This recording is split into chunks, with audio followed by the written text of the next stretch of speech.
স্বাস্থ্যের কথা চিন্তা করে যদি স্বাস্থ্যকর খাবার বানানো যায় আর সেই খাবারটি যদি ঝট করে বানানো যায় তাহলে খুবই ভালো, তাই না? আসসালামু আলাইকুম মাই ইউটিউব ফ্যামিলি। দেশ বা দেশের বাইরে যে যেখানে আছেন সকলকে আমার সালাম। সকলে সুস্থ থাকুন, ভালো থাকুন আর নেক পথে চলুন, এই দোয়াই করি আল্লাহ পাকের কাছে। আর আপনারাও আমাদের জন্য দোয়া করবেন, আমরা যেন সুস্থ সবল থাকতে পারি আর নেক পথে চলতে পারি। ফ্রেন্ডস, আজকে আমি খুবই একটা হেলদি রেসিপি নিয়ে এসেছি, যেটা আপনারা ঝট করে বানাতে পারবেন আর খেতেও সুস্বাদু আর আমাদের শরীরের জন্য খুবই ভালো। মাঝে মধ্যে এই রকম স্বাস্থ্যকর খাবার তৈরি করা দরকার, বাচ্চাদের টিফিনেও দিতে পারেন আর আপনারা সকাল সন্ধে বা রাতের ডিনারও এটা বানাতে পারেন। খেতেও ভালো আর শরীরের দিক থেকেও খুবই ভালো। এতে রয়েছে প্রচুর পরিমাণে ফাইবার, তার সাথে প্রোটিন, ভিটামিন বি, সি আর কে, আর লো ক্যালোরি, একদম ক্যালোরি কম রয়েছে এর মধ্যে। তাই কম ক্যালোরিযুক্ত খাবার আমাদের জন্য অবশ্যই দরকার। তাই সেই কথা চিন্তা করে আজকে নিয়ে এসেছি কম ক্যালোরিযুক্ত, high protein, high fibre, vitamin C, ভি আর কে যুক্ত খাবার। তাই বলছি ফ্রেন্ডস, ভিডিওটি প্রথম থেকে শেষ পর্যন্ত দেখবেন আর বিশেষ করে যারা ডায়েট করছে তাদের খুবই উপকারে আসবে। তো চলুন শুরু করি। বিসমিল্লাহির রহমানির রহিম। এখানে আমি মুগ কড়াই নিয়েছি, যেটাকে সারা রাত ভিজিয়ে রেখেছিলাম। তারপরের দিনকে পানিটা ঝরিয়ে এটাকে রেখে দিয়েছিলাম সারাদিন। তারপরে স্প্রাউটটা বেরিয়ে যেতে এটা ভালো করে ধুয়ে আমি গ্রাইন্ডিং জারে নিয়ে নিলাম। এটা প্রায় 150 গ্রামের মতো মুগ কড়াই ছিল। এবার এটাতে কিছু আমি উপকরণ মেশাবো। একটুখানি আদা দিয়ে দিলাম, 4 কোয়া রসুন দিয়ে দিলাম, কাঁচা লঙ্কা একটা দিলাম আর জিরে হাফ চামচ দিলাম। এতে আপনারা হিংও দিতে পারেন যদি বাড়িতে হিং থাকে, আর কারি পাতা যদি থাকে অবশ্যই দেবেন, কারণ কারি পাতাতে ফলিক অ্যাসিড আর আয়রন রয়েছে। এটা দিলে আরও হেলদি হয়ে যাবে এই খাবারটি। তাই যদি বাড়িতে কারি পাতা গাছ থাকে অবশ্যই দেবেন। আর এতে আমি 100 গ্রামের মতো সুজি মিশিয়ে দিলাম।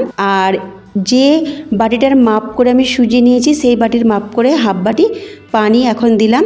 আর এটাকে খুব ভালোভাবে পিষে নিতে হবে, একদম ফাইন পেস্ট বানাতে হবে। আমি তৈরি করে ফেলেছি, দেখুন আমার পেস্ট বা ব্যাটার একেবারে তৈরি। এবার এটাকে একটা বোলে ট্রান্সফার করে নেব।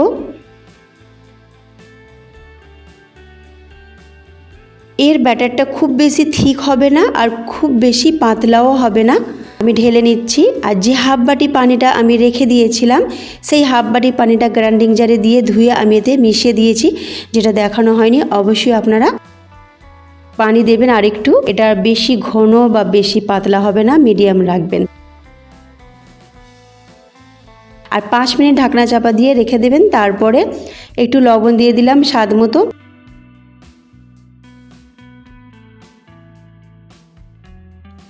লবণটাকে ভালো করে মিশিয়ে নিলাম। এবার এতে লাল রঙের কাঁচা লঙ্কা কুচি দিলাম, যার দানাটাকে আমি ফেলে দিয়েছি।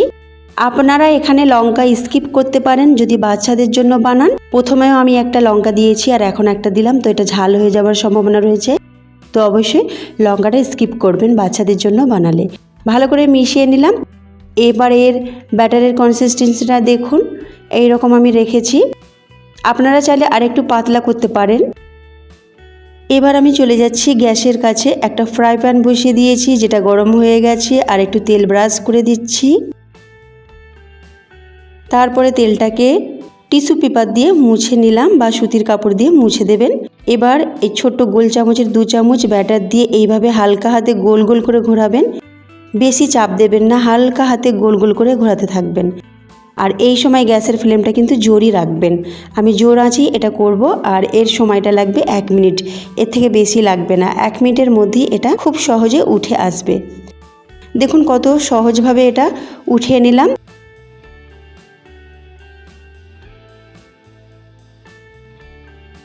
আর একটাও আপনাদেরকে আমি বানিয়ে দেখাচ্ছি।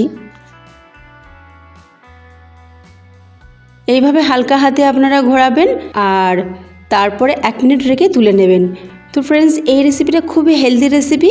মাঝে মধ্যে এই রকম রেসিপি আপনারা বানাবেন, বাচ্চাদের দেবেন টিফিনে, আপনারা নিজেরাও খাবেন। আর যারা বিশেষ করে ডায়েটে থাকেন তারা এই রেসিপিটা বানাতে পারেন। প্রচুর পরিমাণে ফাইবার, প্রোটিন রয়েছে, তার সাথে ভিটামিন বি, সি আর কে রয়েছে। তো এই ধরনের খাবার খাওয়া আমাদের সকলেরই দরকার। তো আজকে সেই জন্য আমি এই রেসিপিটা নিয়ে এসেছি। তো ফ্রেন্ডস, আজকের রেসিপি আপনাদের কেমন লাগলো অবশ্যই আপনারা আমাকে কমেন্টে জানাবেন। তার সাথে প্রচুর শেয়ার করবেন আপনার ফ্রেন্ডস আর রিলেটিভদের কাছে। তার সাথে একটা লাইক অবশ্যই করবেন। তার সাথে যারা নতুন রয়েছেন সাবস্ক্রাইব করে পাশে থাকা বেল আইকনটি ক্লিক করবেন সবার আগে নতুন রেসিপিটি পাওয়ার জন্য। ফ্রেন্ডস, এই মুগ ডালের ধোসাটি আপনারা টক দইয়ের সাথে খেতে পারেন বা আলুর সিম্পল তরকারির সাথেও খেতে পারেন বা সসের সাথেও খেতে পারেন। খেতে কিন্তু খুবই ভালো লাগে। তো আজকে এর মধ্যে রইল, আল্লাহ হাফিজ।